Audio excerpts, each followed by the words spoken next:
आज का पहला प्रश्न है कि हाल ही में एनटीसीए यानी राष्ट्रीय बाघ संरक्षण प्राधिकरण द्वारा एक रिपोर्ट जारी की गई है, जिसके प्रमुख बिंदु निम्न हैं कि भारत में 52 टाइगर रिजर्व मौजूद हैं और ये भारत के 2% भूभाग में फैले हुए हैं। वर्तमान में दुनिया भर में पाए जाने वाले वन्य बाघों की लगभग 75% आबादी जो है वो भारत में है और बाघों की सर्वाधिक जनसंख्या वाला राज्य मध्य प्रदेश है। तो कौन सा कथन जो है वो सही है? केवल 1 और 2, 2 और 3, 2 और 4 या फिर 3 और 4? जो इसका सही जो आंसर है वो आपका है डी ऑप्शन 3 और 4, क्योंकि 3 और 4 जो है वो इसका सही आंसर है। 3 और 4 जो है वो इसका सही आंसर है, क्योंकि तीसरा और चौथा ही इसका सही है। पहला इसलिए गलत है क्योंकि भारत में कुल 52 नहीं, कुल 53 टाइगर रिजर्व मौजूद हैं और ये भारत के 2% नहीं 2.3% जो है प्रतिशत भूभाग में फैले हुए हैं। तो इसलिए तीसरा और चौथा मतलब डी ऑप्शन इसका जो है वो सही आंसर है। अगला प्रश्न है, हाल ही में संसद के दोनों सदनों में पारित वन संरक्षण संशोधन विधेयक 2023 निम्नलिखित में से किसके संशोधन का प्रावधान करता है? पर्यावरण संरक्षण अधिनियम 1986, वन संरक्षण अधिनियम 1980, राष्ट्रीय वन नीति 1952 या फिर जैव विविधता अधिनियम 2002? जो इसका सही जो आंसर है वो आपका है बी ऑप्शन, वन संरक्षण अधिनियम 1980। मतलब बी ऑप्शन जो है इसका सही है, क्योंकि वन संरक्षण अधिनियम विधेयक 2023 जो है वो वन संरक्षण अधिनियम 1980 में संशोधन की बात करता है। यह संशोधन जो है टी.एन. गोदावर्मन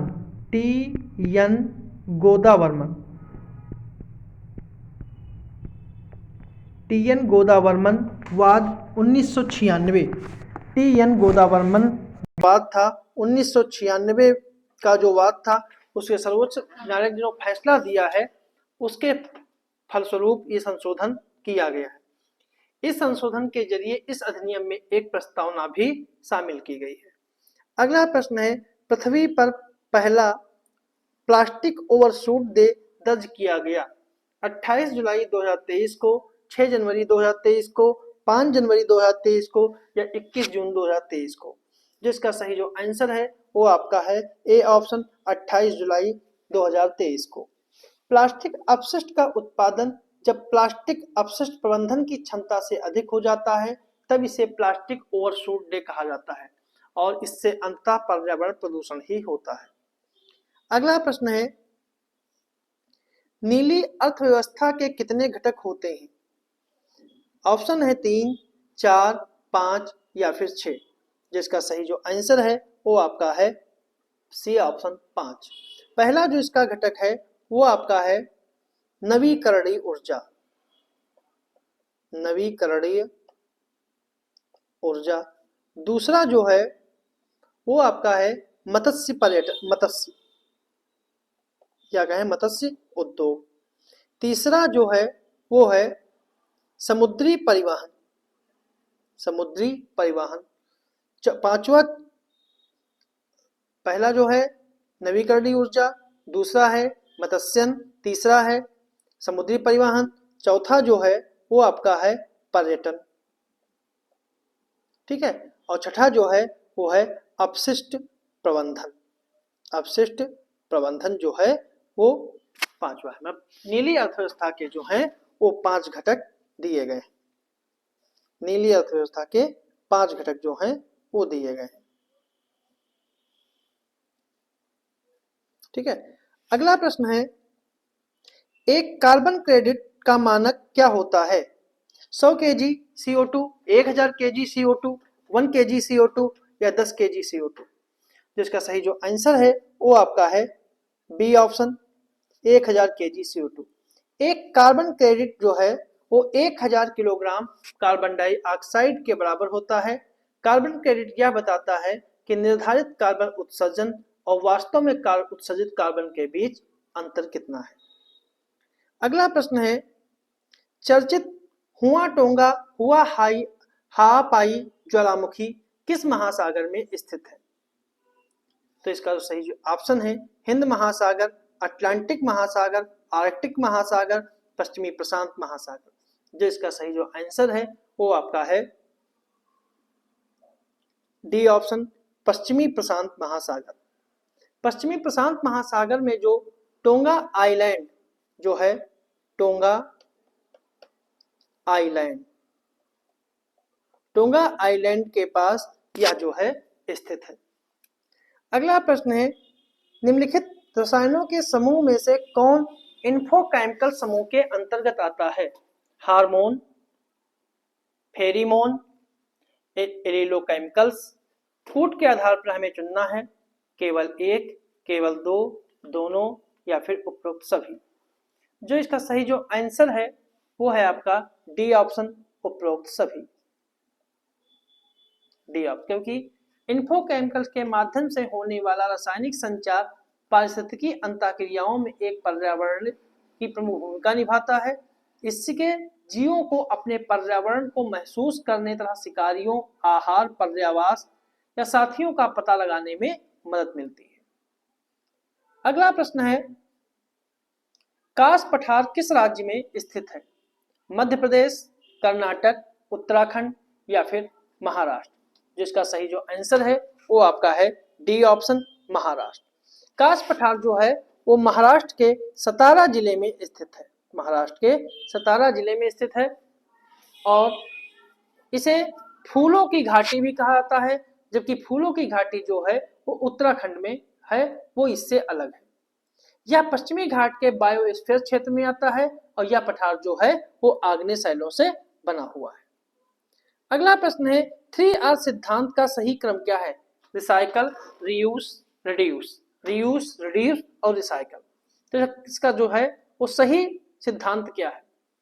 जो 3R सिद्धांत जो 3 अवधारणा का उल्लेख करता है, इसमें जो सही क्रम जो होता है वो सबसे पहले आता है रिड्यूस, सबसे पहले रिड्यूस, फिर उसके बाद आता है रीयूज और फिर आता है रिसाइकिल। तो इसका सही जो आंसर है वो आपका सी है। इन तरीकों को कचरा निपटाने के उचित तरीका माना जाता है। ये तरीके पर्यावरण पर हानिकारक प्रभाव नहीं डालते हैं और इन्हें हर कोई आसानी से अपना सकता है। अगला प्रश्न है भारत ने नेट जीरो उत्सर्जन का लक्ष्य किस वर्ष तक प्राप्त करने का रखा है?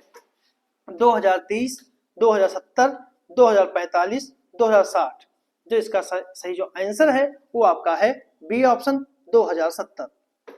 भारत सरकार द्वारा नेट जीरो उत्सर्जन का लक्ष्य 2070 तक रखा गया है। इसे कार्बन तटस्थता कहा जाता है। इसका मतलब यह नहीं है कि कोई देश अपने उत्सर्जन को शून्य पर ले जाएगा, बल्कि यह एक ऐसी स्थिति है जिसमें किसी देश के उत्सर्जन की भरपाई वायुमंडल से ग्रीन हाउस गैसों के अवशोषण और निष्कासन के द्वारा की जाती है। अगला प्रश्न है 10 सूत्रीय एजेंडा निम्नलिखित में से किससे संबंधित है? गरीबी निवारण से, हरित ऊर्जा उत्पादन में वृद्धि से, वृक्षारोपण में वृद्धि करने से या आपदा जोखिम न्यूनीकरण से। जो इसका सही जो आंसर है वो आपका है डी ऑप्शन, ठीक है, आपदा जोखिम नियंत्रण से।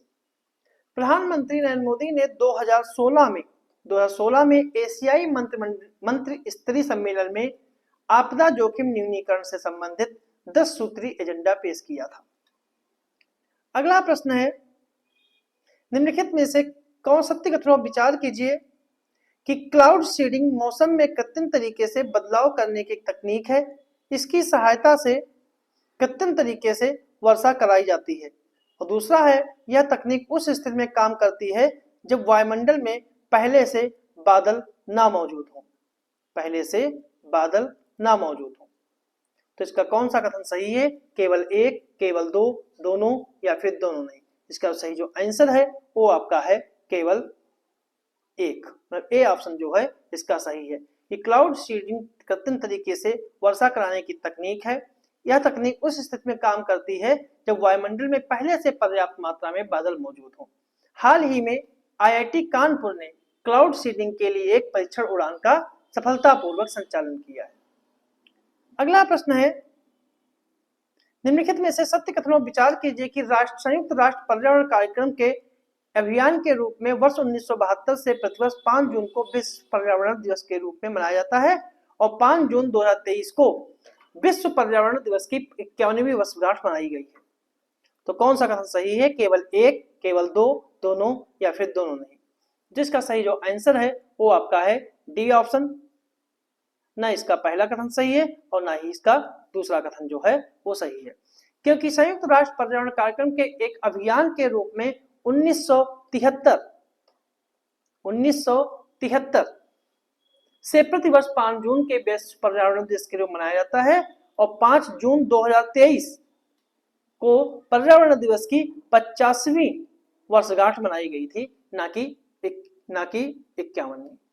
और विश्व पर्यावरण 2023 जो थीम थी वो है प्लास्टिक प्रदूषण का समाधान। ठीक है, अगला प्रश्न है,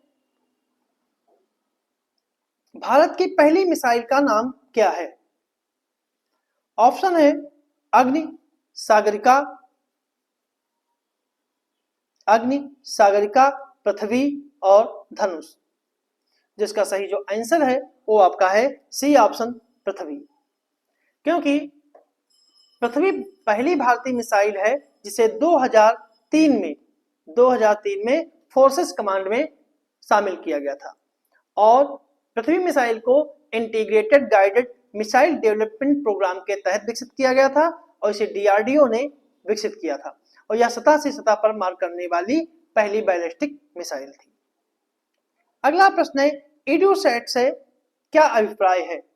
रॉकेट जिसका प्रयोग मानव निर्मित उपग्रहों की सूर्य की कक्षा में स्थापित करने के लिए किया जाता है, सौर मंडल में खोजा गया नया उपग्रह है, ऐसा एक क्षुद्रग्रह जो मंगल और बृहस्पति की कक्षाओं के बीच पाया जाता है, या फिर इसरो द्वारा निर्मित भारतीय उपग्रह है। तो इसका सही जो आंसर है वो क्या है? वो है आपका डी ऑप्शन, इसरो द्वारा निर्मित भारतीय उपग्रह। ठीक है, इडुसैट को जो है वो 20 सितंबर 2004 को GSLV यानी जियो सिंक्रोनस लॉन्च व्हीकल का प्रयोग करके इसे लॉन्च किया गया था। यह शैक्षिक उद्देश्यों के लिए भारत का पहला समर्पित उपग्रह था। अगला प्रश्न है, संचार उपग्रह किस वायुमंडलीय परत में स्थापित किए जाते हैं? क्षोभ मंडल, समताप मंडल, वायुमंडल या वहीमंडल या फिर आयन मंडल। जो इसका सही जो आंसर है वो आपका है सी ऑप्शन, मतलब वायुमंडल। संचार उपग्रह को वायुमंडल में जो 400 किलोमीटर की से ऊपर की वायुमंडलीय परत होती है उसमें इन्हें स्थापित किया जाता है। ठीक है, अगला प्रश्न है, सर्न का मुख्यालय स्थित है? सर्न का मुख्यालय स्थित है जिनेवा, पेरिस, रोम या फिर न्यूयॉर्क। सर्न का जो फुल फॉर्म है, सर्न किसे कहते हैं? सर्न जो है वो उसे है European organization for nuclear research और सर्न की स्थापना जो है वो 1954 में हुई थी और स्विट्जरलैंड के जिनेवा में की गई थी। सर्न के शोधकर्ता जो हैं वो ब्रह्मांड की मूलभूत संरचना के बारे में जांच कर रहे हैं। ठीक है, तो सर्न का मुख्यालय कहाँ है? जिनेवा, पेरिस, रोम या फिर न्यूयॉर्क। जिसका सही जो आंसर है वो आपका है ए ऑप्शन, जिनेवा। अगला प्रश्न है, गॉड पार्टिकल निम्न में से किसे कहा जाता है? W boson, Higgs boson, Z boson या फोटॉन कण। जो इसका सही जो आंसर है वो आपका है B option, Higgs boson. Higgs boson को प्रचलित रूप से गॉड पार्टिकल कहा जाता है। यह एक उप परमाणु कण है। इसके बारे में पहली बार 1960 के दशक में भौतिक वैज्ञानिक पीटर हिग्स और अन्य वैज्ञानिकों ने इसकी चर्चा की थी। अगला प्रश्न है, सिकल सेल एनीमिया उन्मूलन मिशन की शुरुआत किस राज्य से हुई? महाराष्ट्र, तमिलनाडु, मध्य प्रदेश, उत्तर प्रदेश। जिसका सही जो आंसर है वो आपका है डी ऑप्शन, मध्य प्रदेश। भारत के प्रधानमंत्री ने मध्य प्रदेश में राष्ट्रीय सिकल सेल एनीमिया उन्मूलन मिशन की शुरुआत की। सिकल सेल एनीमिया जो है वो एक प्रकार का हीमोग्लोबिन रोग है और यह एक वंशानुगत रोग है, वंशानुगत रोग है जो शरीर में ऑक्सीजन के प्रवाह को प्रभावित करता है और रक्त में लाल रक्त कोशिकाओं के आकार में परिवर्तन हो जाता है। इसी को सिकल सेल एनीमिया रोग कहते हैं। अगला प्रश्न है,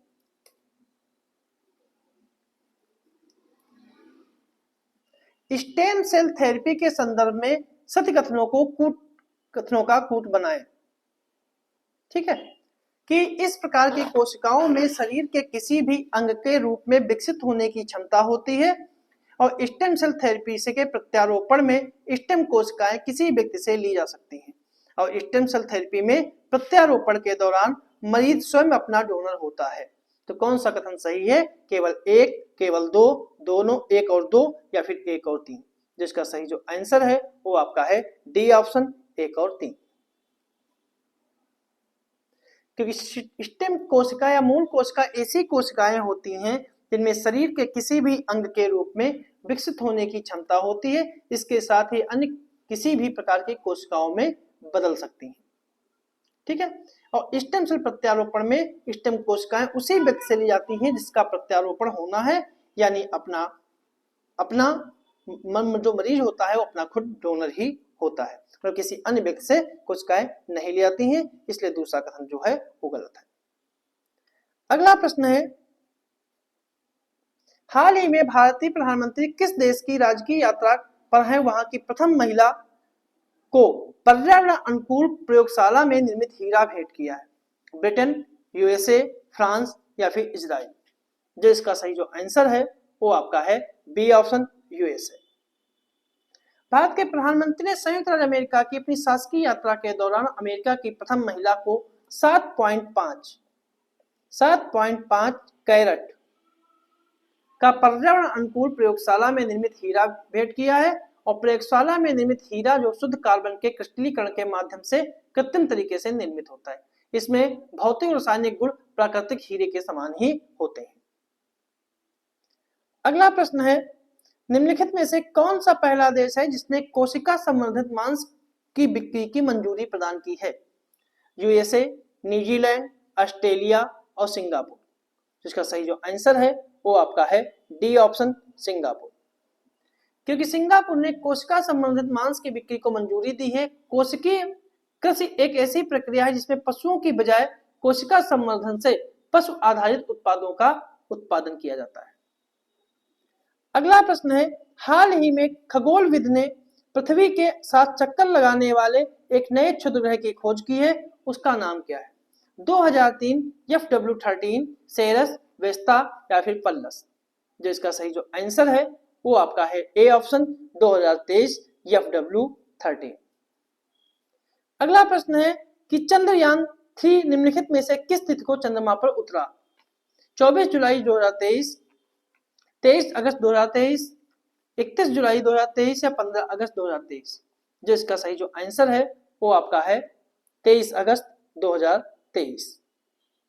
बी ऑप्शन इसका सही है और यह चंद्रमा के दक्षिण ध्रुव के से लगभग 600 किलोमीटर दूर यह उतरा था। और भारतीय अंतरिक्ष अनुसंधान संगठन यानी इसरो ने कहा कि भारत के चंद्रमा रोवर प्रज्ञान ने चंद्रमा के दक्षिणी ध्रुव के पास ऑक्सीजन, सल्फर, एल्युमिनियम और अन्य कई तत्वों की उसने खोज की है।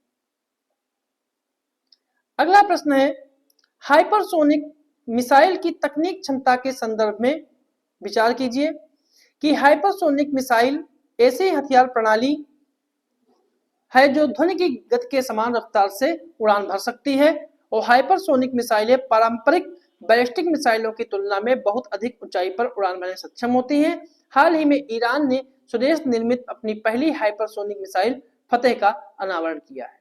तो इनमें से कौन सा कथन जो है वो सही है? केवल एक, केवल दो, केवल तीन या फिर उपयुक्त में से कोई नहीं? जिसका सही जो आंसर है वो आपका है सी ऑप्शन, केवल तीन। पर तीसरा कथन ही केवल सही है, बाकी पहला और दूसरा गलत है। क्योंकि हाइपरसोनिक मिसाइल ऐसी हथियार प्रणाली है जो ध्वनि की गति के समान नहीं, ध्वनि की गति से 5 गुना तेज, मतलब कि जितनी गति ध्वनि की होती है उससे 5 गुना अधिक तेज रफ्तार से उड़ान भर सकती है और यह गति जो है वो मैक 5 मैक यानी कि 6174 किलोमीटर प्रति घंटा से अधिक होती है। और हाइपरसोनिक मिसाइलें जो होती हैं वो पारंपरिक बैलिस्टिक मिसाइलें की तुलना में कम ऊंचाई, अधिक ऊंचाई पर नहीं, कम ऊंचाई पर भी उड़ान भरने में सक्षम होती है। अगला प्रश्न है, जैवमंडल का भाग नहीं है, जलमंडल, वायुमंडल, स्थल मंडल या फिर समताप मंडल। तो इसका सही जो आंसर है वो आपका है डी ऑप्शन, समताप मंडल। क्योंकि जैवमंडल पृथ्वी का एक भाग है जहां जीवन का अस्तित्व होता है। इसमें शामिल का है, उसमें क्षोभ मंडल शामिल होता है, इसमें जल मंडल शामिल है और स्थल मंडल शामिल है। क्षोभ मंडल में जो वायुमंडल का एक भाग है, जल मंडल में सतही जल और भूमिगत जल की बात की जाती है और स्थल मंडल में मृदा, चट्टान, अवसाद जहां पर जीवन पाया जाता है उसकी बात की जाती है। अगला प्रश्न है, खाद्य श्रृंखला के संदर्भ में निम्नलिखित कथनों पर विचार करें कि कई खाद्य जाल मिलकर खाद्य श्रृंखला का निर्माण करते हैं। इसमें ऊर्जा का प्रवाह एक दिशीय होता है। कौन सा कथन सही है? केवल एक, केवल दो, दोनों या फिर दोनों नहीं। जिसका सही जो आंसर है वो आपका है बी ऑप्शन, केवल दो। क्योंकि प्रकृति में खाद्य श्रृंखलाएं कई तरीकों से विभाजित होती हैं, क्योंकि एक प्रजाति कई अलग अलग प्रजातियों को खाती है और साथ ही कई अलग अलग प्रजातियां द्वारा खाई जाती हैं।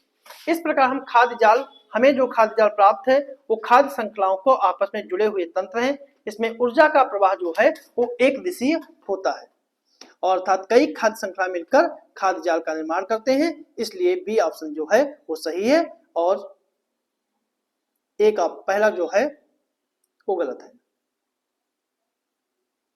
ठीक है। अगला प्रश्न है, निम्नलिखित में से अपर्दाहारी है? खरगोश, शेर, बाज और मक्खियां। अपर्दाहारी का मतलब होता है अपरद यानी जो कूड़े को खाता हो। इसमें जैविक कचरा, मलबा, जंतुओं के सूखे मल को जो खाता है उसे अपर्दाहारी कहते हैं। इसमें मक्खियां, काकरोच, केचुए और दीमक आते हैं। ठीक है, तो इसमें जो सही आंसर जो है वो आपका है डी ऑप्शन। मक्खियां जो हैं वो अपर्दाहारी यानी अपरद को खाती हैं, इसलिए इन्हें अपर्दाहारी श्रेणी में रखा जाता है, जो कूड़ा कचरा खाती हैं। अगला प्रश्न है कि लाइकेन दो प्रकार के जीवों का एक संघ होता है, शैवाल और कवक का, शैवाल और विषाणु का, कवक और विषाणु का या विषाणु और जीवाणु का। जिसका सही जो आंसर है वो आपका है ए ऑप्शन, ए ऑप्शन, शैवाल और कवक का। क्योंकि लाइकेन जो है वो थैलोफाइटा, लाइकेन जो होती है वो एक प्रकार की थैलोफाइटा, थैलोफाइटा प्रकार की वनस्पति है जो कवक और शैवाल दोनों से मिलकर बनती है। इसमें कवक और शैवालों का संबंध जो है वो परस्पर सहजीवी होता है। कवक जल, खनिज, लवण, विटामिन आदि शैवाल को देता है और शैवाल प्रकाश संश्लेषण की क्रिया के द्वारा कार्बोहाइड्रेट का निर्माण करके कवक को वापस करता है। तो इसी को लाइकेन जो है वो शैवाल और कवक का एक संघ बनता है, तब उसे लाइकेन कहते हैं। लाइकेन भी कई प्रकार के होते हैं। कुछ लाइकेन मानव के लिए लाभदायक होते हैं और कुछ लाइकेन जो है मानव के लिए हानिकारक होते हैं। अगला प्रश्न है, सॉरी